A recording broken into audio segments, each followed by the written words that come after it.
doesn't happen anymore, but 4% of our patients had psychological changes following the stimulator, this bizarre behavior. Similar to Mirapex, where they get this they, it's called hypomania, but you're just high. The patients love it, but they do absolutely inappropriate things. Like I had a patient who was walking down the street, saw a beautiful car, and thought, yeah, I've always wanted to sit in a Mercedes. And he just got in the car. And he wasn't going to steal it. He wasn't going to, but he thought, this is really nice. You know, I've always wanted to do that. And the police came and said, excuse me, what the hell are you doing? And he said, oh, I'm just enjoying this car. So he was not quite right. And it was not appropriate. And we would never have done that. Yeah. So we don't do the surgery anymore on people who live by themselves. So when you come for the clinic, the nurses, the first thing they'll say is it her? And you'll go, yeah. Because if there's a behavioral change, you'll notice it instantly. And the only danger is you didn't tell us, and now you do something stupid. Oh, I feel I could fly. I've always wanted to fly out a window or something, you know, dangerous stuff. Mm-hmm. And we can drive that if we're stimulating too deep and get the next circuit deeper.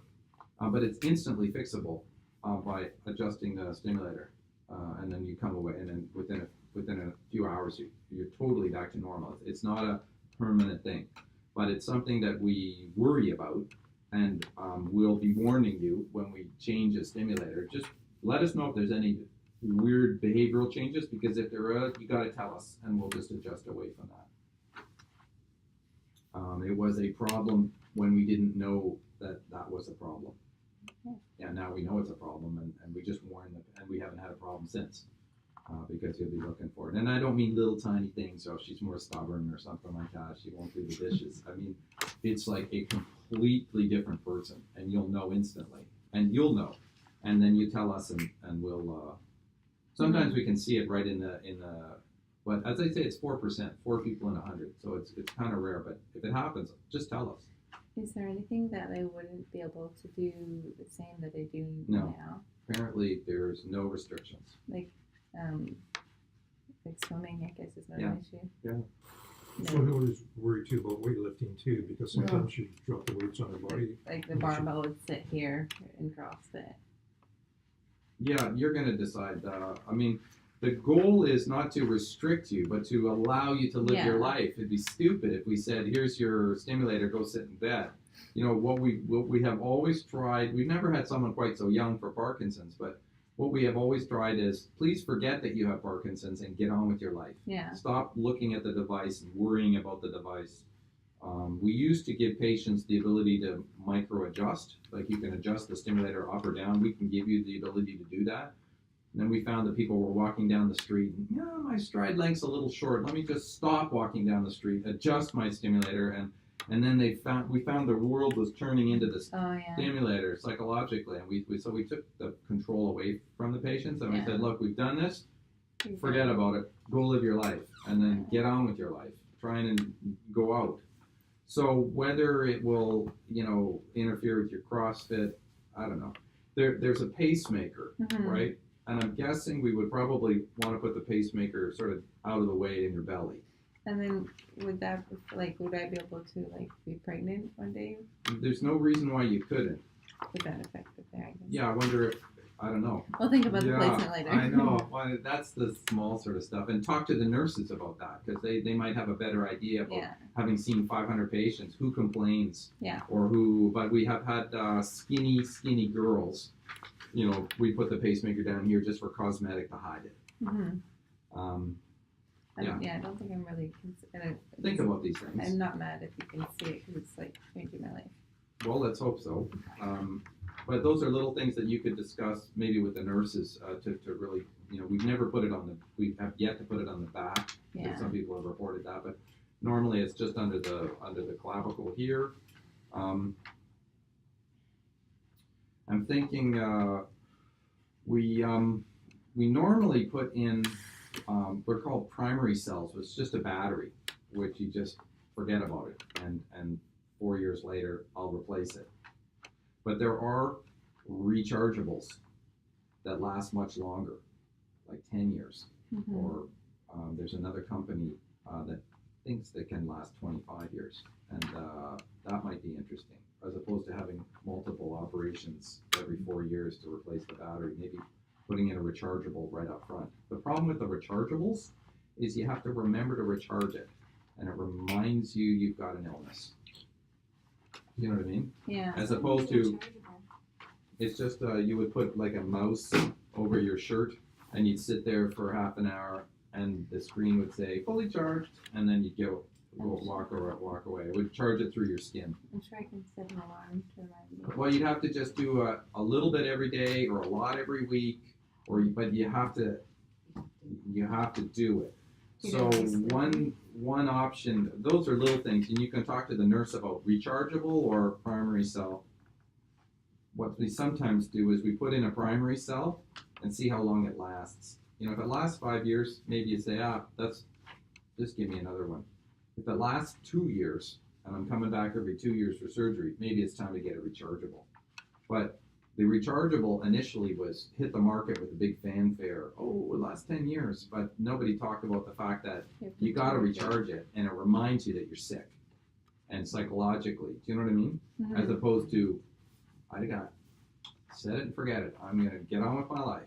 Do you know what I mean? Yeah. So it's not just great rechargeable. It's like, okay, some people like it, 20% of people don't like it.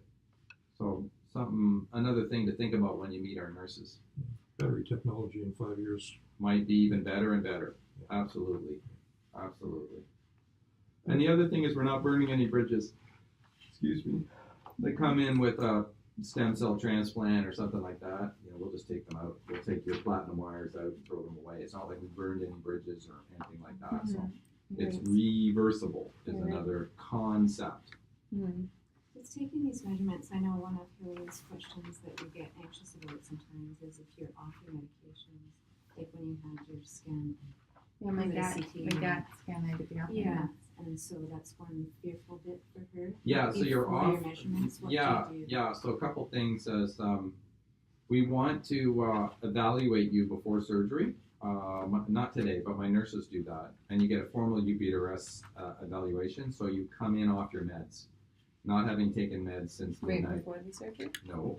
This is a completely different day. Completely different day, and you are off.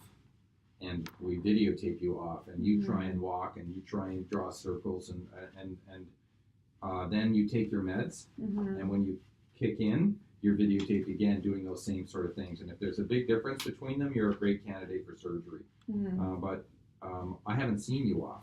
I believe you, but I'm not prepared to operate without truly understanding you.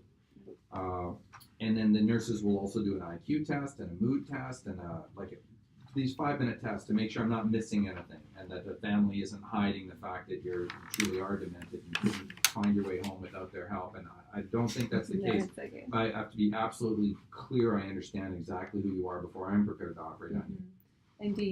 And so you come off, so that's a tough day for you because you probably come in on your, come in a wheelchair or whatever, and you're off, and then we might ask you those questions about how are you feeling, and then, but at 9 o'clock the nurses will see you, and then by 9:30 you take your meds, and by 10 they've kicked in, and you're out of here. And so that's one. Oh, sorry. Second, the day of surgery is the same thing. You're off your meds when we do it, and you're awake. Yeah. Now we can do the surgery with you asleep if it's just impossible. I mean, we put the 5-year-old asleep. There's no way he's gonna, right? So we can do it with you asleep. I'd rather not. Yeah. I'd rather do it like I do everybody else, with you awake, and then you can guide me physiologically into the right target. Okay. But it's a tough day to be off your meds. Yeah. And there are some patients who just can't do it. They can't breathe. They can't, you know what I mean? They can't stay off their meds for 8 hours. 8 hours. And then, so I feel like, because if I am laying on the bed and then like the halo would be around my head, I just feel like I wouldn't be able to not move. Would that be invasive? You're not allowed to move. I know. So you're off your meds, so you're frozen. For me it's like cramping. So like when I'm laying, I'm constantly moving. My legs try to uncramp. Yeah. But I just have to be in a big cramp. Well, we have physiotherapists that can stretch out your legs Yeah. during it and massage you, and you've got calf compressors that are squeezing your legs pneumatically. 2 nurses on top of you, stretching your legs, talking about other stuff to distract you. So it's probably best to be awake because I remember during my dad's scan, I don't remember how long I was off my medication for. Like I felt my head started to like go backwards because my neck was cramping up. So Yeah. she started massaging my neck too. That helps. So yeah, that was something. Well, that's a very important pragmatic issue. Are we going to be able to have you off meds for from midnight till 3 in the afternoon? And if the answer is no, then we need to figure that out and do you asleep. Yeah. So the sleep is okay with me. I've done it before. It just doesn't mean I'll lose the ability to turn the stimulator on and say, how does that feel? Do you feel any side effects? And you'll say, I don't feel it. Okay. How is that stiff hand of yours? Let me turn it on. Oh, wow. It must be in the right spot because you're loose now, even though you've been off your meds for 8 hours. And while the stimulator is on, are you having any side effects? No. Oh, perfect. That must be the perfect place for you. Lock that one in and then go to the other side. So if I have my choice, I'd like that ability to confirm physiologically with a patient. But if it's not possible or even dangerous because you're going to be like the dystonia people, I put them asleep. I feel like my neck might start going backwards just because it did during the scan, and if my head screwed to the table, that might be quite painful. Yeah, for sure. You'll be under local anesthetic. So the halo will be locked into your skull, but it'll be frozen. You won't actually feel it. No, I just kind of like the neck. Yeah. But I guess that would be where the nurses would decide when they see me off my meds the first time. Right, yeah. So all these things have to be worked out. And then how long, like after the surgery, am I off my medication for like a month, or No. am I on it right away? Yeah. You go back on your meds at the end of the operation. Okay, good. And then you probably go home like a day or 2 days after surgery. You go home on your meds. Okay. Stimulator is turned off.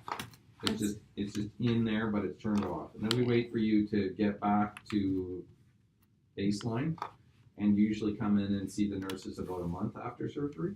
Okay. And a month after surgery, when you come in, maybe that one day, they're going to ask you to stay off your meds so that they can test which is the contact that most loosens you. And then every week for a couple weeks, stimulator up, meds down. Come back. Stimulator up, meds down. Stimulator up, meds down until they find the sweet spot for you.